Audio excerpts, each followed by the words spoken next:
My number three is Sunset Boulevard from 1950, directed and written by Billy Wilder, starring William Holden, Gloria Swanson. Everybody knows what this movie is, but I'll give a quick logline. A screenwriter develops a dangerous relationship with a faded film star determined to make a triumphant return.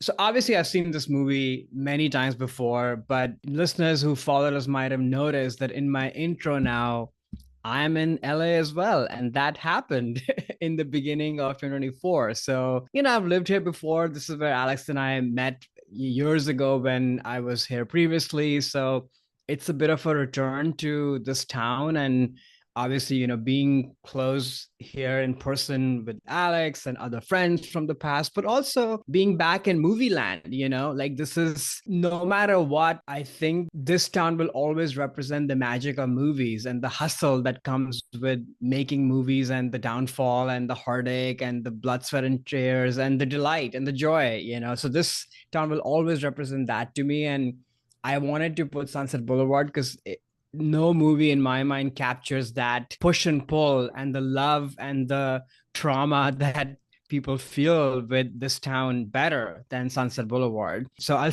give my thoughts on the movie in a second, but that's kind of why I put this on the list.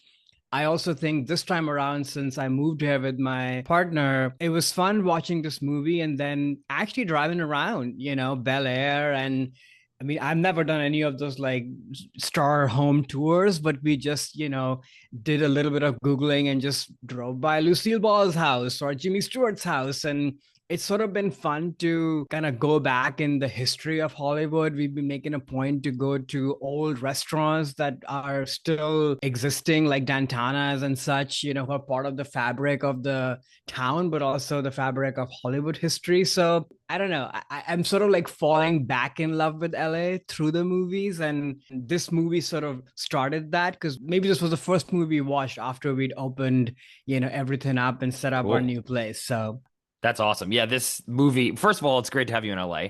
I think it's very nice to likewise. have you back, and there's a lot of things we can then start doing again too. It was fun seeing a lot of these movies together Hmm. that we were covering on this podcast, which was new but very fun. But Yeah. back to what it used to be like, right? Yeah. Yeah, this movie is incredible. I saw this for the first time in film school, and it was one of those movies where you see it and it's immediately like your favorite movie. Like I was just blown Yeah. away by how incredible this movie is, and every time I see it, it's just like still such an incredible work. It was funny this time too. It hit me for the very first time when they mentioned how, because Gloria Swanson's playing Norma Desmond, this old faded star, right, who's trying to make a comeback. And they mentioned that she's 50 in this, and I'm like, that's not that old actually. And you look really good for 50. In my mind, when I first saw this in college, oh, she's like in her 70s or in her 80s. And maybe it's because I'm not that close to 50, but I can see it coming up, around the bend a little bit. That I'm like, oh, that's actually not that old at all. I don't know why she's like having such a big deal about this.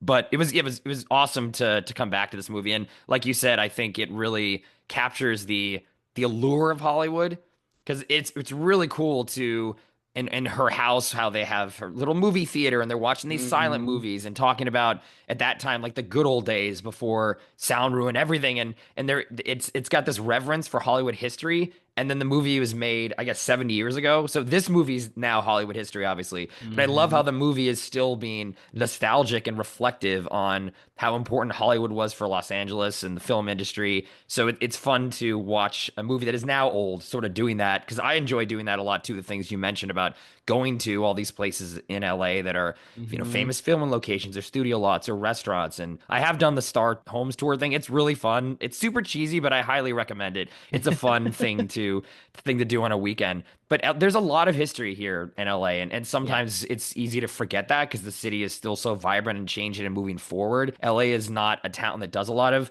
reflection on the past because it's always about what are you doing next, right? Right. But I love thinking about that. And I think this movie, in a way, it kind of captures that really well because the town has moved past Norma Desmond. They're looking to the Right. future. They don't really They don't care want a that she silent was star anymore. yeah, it's like, okay, great. You were like the biggest star in the world, but like that doesn't matter at all. And that scene where she goes back to the Paramount lot and all the It's old guys up amazing. in the rafters are like, "Oh, wait, it's Norma Desmond." And people are kind of excited because they remember what she was like, but not because they want her back necessarily. I think it was like, "Oh, that's cool. Remember the days." And that's a fascinating scene. I love that scene a lot too. Especially Yeah. with DeMille and how he politely sort of is like, "You got to go." Like this is not your town anymore. But he's very Yeah. polite and genial about it. Now, this movie has just so many layers, and every time I watch it, like you said, new things are revealed. Also, this is the genius of Billy Wilder's writing is that I almost every time forget what the plot of the movie is, like what happens. Hmm. It almost feels like a fresh movie every single time. And then I start to remember as I watch it, oh yeah, this happens, but then it comes with like a new bag of things that I'm unearthing for the first time. So it's just such genius in the directing and the writing of it that it just feels fresh and will always feel fresh for the history of time. But I think this time around, my big reflections were like how complicated the relationship between William Holden and Norma Desmond is. Hmm. Like it's not that oh, I'm just here because, I might get a job or I might make some money and you're keeping me captive here to work on this shitty screenplay that you've written. But there's also a kind of an allure that he feels for the Hollywood history part, like this mansion and all of that, but also the fact that even though these scribblings of the screenplay are probably moronic, but maybe he does feel that there's something that might be in it, that something good could come by it for him personally, but also just for storytelling, right? Because this is a town where people are always searching for, like you said, what is the next story to be told? What is the next big thing to be made? And maybe he feels that that could come by. But then there's also pity, but also kind of empathy, but maybe even attraction that he feels. Because I'd always seen this movie more from her point of view because she's such a larger than life kind of looming force. And this time around, I saw the movie a lot from his point of view that why does he stay there? He can leave easily and the movie wouldn't work, if that wasn't clear. But again, in Billy Wilder's genius writing, none of that is spelled out. There are no monologues of him saying what's on his mind. You just feel it from him, and his actions speak louder than words. So I thought that was very fascinating. And then for her, she could come off as a ghoulish character who's kind of sad and over the top. And that is true for some part of the movie, but then you start to see other layers in her too. And the scene that you mentioned when she goes back to the lot is so critical because we as an audience, we've only heard that she was a big star, but we have no idea, right? We see her watch her own silent movies. She looks attractive and very captivating and such in those movies, but we don't know. But we are then told when she goes back that everybody knows her and the Hmm. impact she has. I get chills just like, people looking at her and the spotlight shining on her, that this is somebody of weight and meaning. So we as an audience really need to see that to understand why this is even a big deal and why her trauma. And then it becomes an empathetic person, Right, that, right. oh, this is not just somebody who's crazy, lost her mind and trying to use this person and has become so obsessed with this young guy. There's more here that's beneath the surface. So I don't know, this is a movie that the gift just keeps giving. And then of course the final showdown where she's completely lost it, she's being arrested and she thinks this is her Her moment. time, her Yeah. moment. I'm ready for my close up. It's happening. I mean, there's nothing more tragic, but also fascinating. And then ultimately, I think Billy Wilder is making a commentary on us as an audience too, because we can't look away. It's like a train wreck accident that's happened on Sunset Boulevard that we're not helping, Right. but we are watching. We can't look away. Yeah, it's like we're complicit in a way, like Mm-hmm. supporting her delusion because everyone in this movie is, or not everyone, but like her manservant, ex-husband, even like DeMille to a certain extent, for sure, William Holden, they're keeping her in this cocoon and feeding her all these like lies and attention that she doesn't deserve Mm-hmm. necessarily, but they're doing it. I don't know. It's like, I guess they're each doing it for their own different reason, for sure, but it is to reinforce this delusion. If no one was doing this, maybe she would kill herself, like is referenced several times in Right. the It's film. keeping her alive in a It's keeping way. her alive. So they were like, well, we want to keep her alive, so we're gonna feed into this. But at the same time, they're kind of exploiting her in a way. I mean, I think William Holden is for sure, like he was a failed Yeah. screenwriter, right? And now he gets to live in this luxurious life that he would have had if he was successful. He had issues with rent, right? That's how the whole movie starts. So they're trying to take his car away and he can't pay rent and his car payments. So he's getting things out. He's mooching off of Right. her. And that's a big thing in Hollywood too. There's a lot of, even to this day, the entourage around these people with a lot of talent. And it's all the people come out, the parasites come out to mooch off of them in different ways. Yep. And I think even you can say her ex-husband manservant in this movie, Yeah. she left Same him, thing. right? And he's mooching off her because he can still he's still in love with her, clearly. And he can Right. still sort of pretend to be that protector husband. And he's getting something out of it too. The lifestyle and money, And the lifestyle, not to exactly. mention, but then Exactly. also a desire that maybe I will get to make my masterpiece. Like he switches into director mode at the very end. Like Hmm. it's that's just so complex and effed up in a way, I sorry to know. cut you, that like he's been complicit, but now he starts to feel as if this is all normal. So yeah, it's very complicated. Yeah, absolutely. But I think it does capture LA and the film industry incredibly well, still Yeah, even to this day. And again, it's a noir, in which I love. I love a noir voiceover. I don't same. understand why people sometimes say voiceovers are bad and they shouldn't put them in a screenplay. Some of the best, I think, dialogue in this movie is like William Holden's voiceovers. And it starts with the classic, I bet you're wondering how I got here record scratch, Right. where it's like he's dead in the pool and it's like, I bet you wondered how I got here today. Like, obviously, that is utilized in every movie ever now. But every time I Exactly. see that, I always laugh at it just because it is such a screenwriting meme, if you will. But it's, I mean, Yeah. one of the ultimate ones. I am Yeah. wondering how you got here. It's it's great.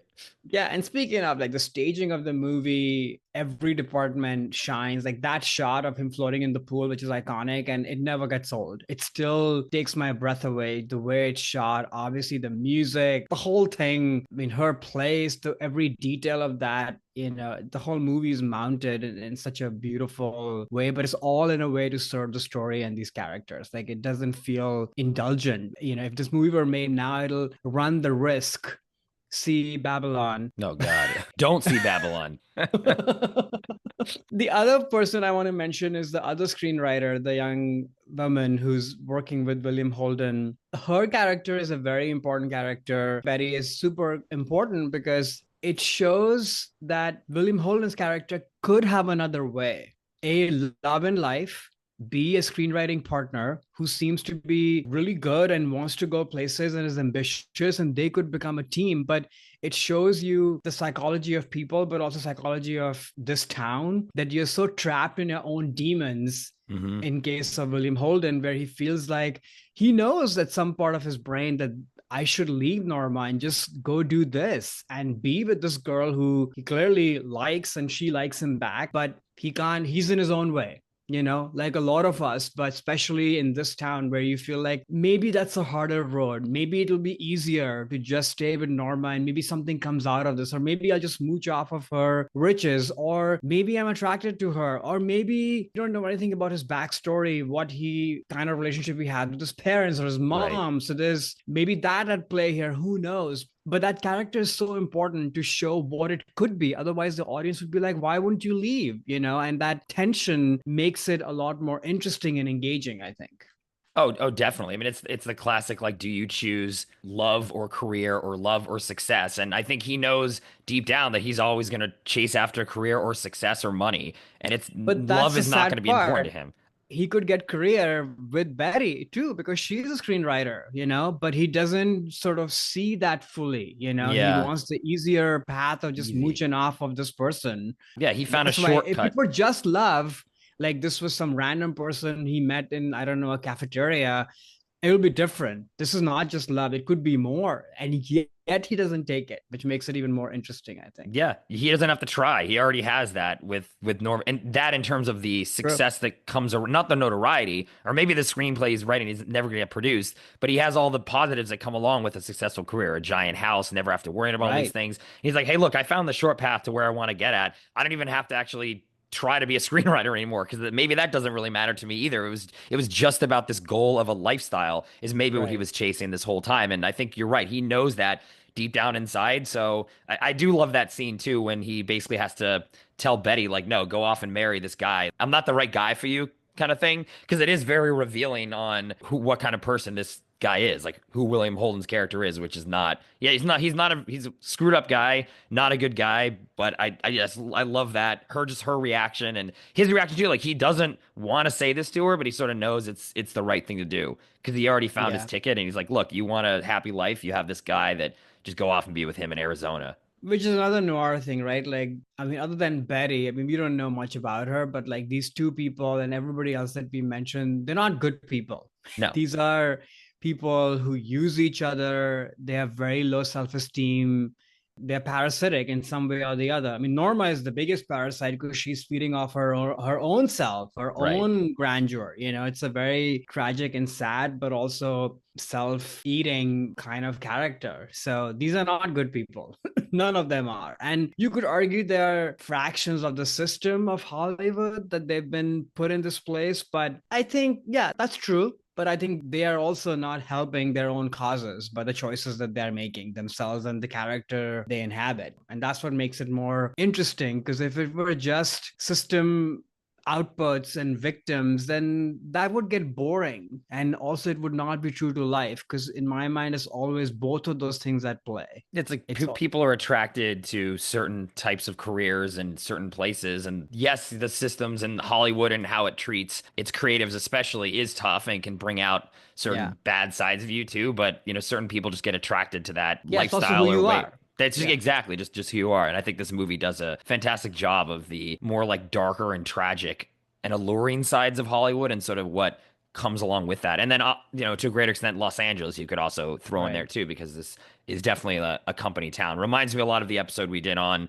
movies that shaped our view of LA. This definitely was Right. a big missing piece, I think, for both of us, because I easily could have put this on my Oh, yeah. list too, even back then. So it's great that we're able to talk about it. Especially great to be able to talk about because you are in LA now. Again, Exactly. it's great having you Yeah, here. it added more texture to, watching this movie, being in LA and kind of thinking about these people driving around. So yeah, I mean, this is a banger. Always will be. Hi there, it's Alex. If you like the review and discussion Karan and I just had, make sure you subscribe to our channel, Movies That Shaped Us, to get full episodes. Every other Wednesday, Karan and I review a new release and then discuss 6 other movies made by that film's actor or director and how they shaped us. Subscribe right now or follow our podcast on Spotify or Apple Podcasts via the link in the description below. Hope you join us for the journey.